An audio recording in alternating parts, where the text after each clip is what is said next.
வணக்கம். சனாதன தர்மத்தின் முக்கிய 3 தூண்களாக உபநிடதங்கள், பிரம்மசூத்திரம் மற்றும் பகவத்கீதை என்பன விளங்குகின்றன.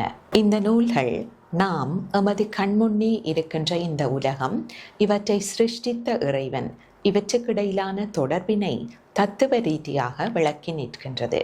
அதிலும் குறிப்பாக பகவத்கீதை அன்றாட வாழ்க்கையில் இவற்றை பயிற்சி செய்வதற்கான வழிமுறைகளாக நமக்கு தருகின்றது. பகவத்கீதைக்கான ஒரு அழகான அறிமுகத்தை மதுசூதன சரஸ்வதி அவர்களால் எழுதப்பட்ட தியான ஸ்லோகத்திலிருந்து பார்ப்போம்.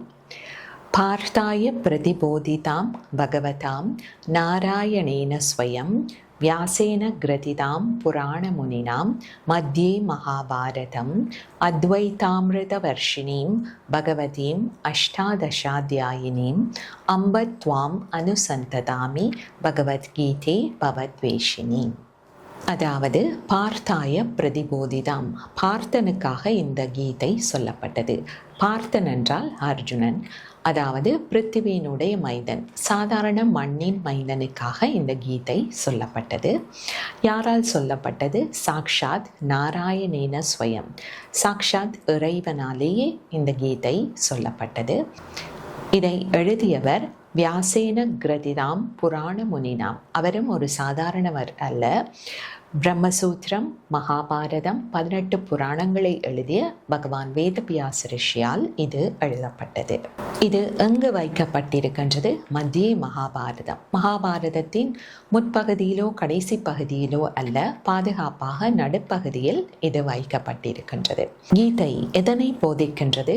அத்வைத அமிர்த வர்ஷினீம், அதாவது துவைத்தம் என்றால் 2, அத்வைத்தம் என்பது இரண்டற்ற ஒரு நிலையை பற்றி போதிக்கின்றது.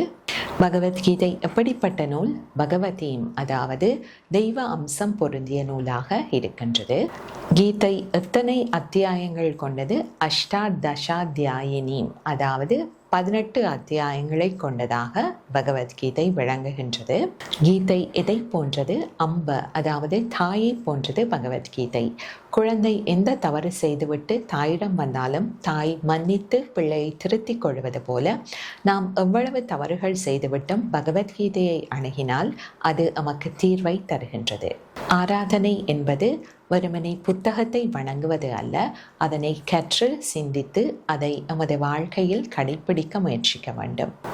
இறுதியாக பவத்வேஷினி, அதாவது கீதை பிறப்பு இறப்பு என்கின்ற இந்த சுழலிலிருந்து நம்மை விடுவிக்கக்கூடிய ஒரு நூலாக இருக்கின்றது. நன்றி.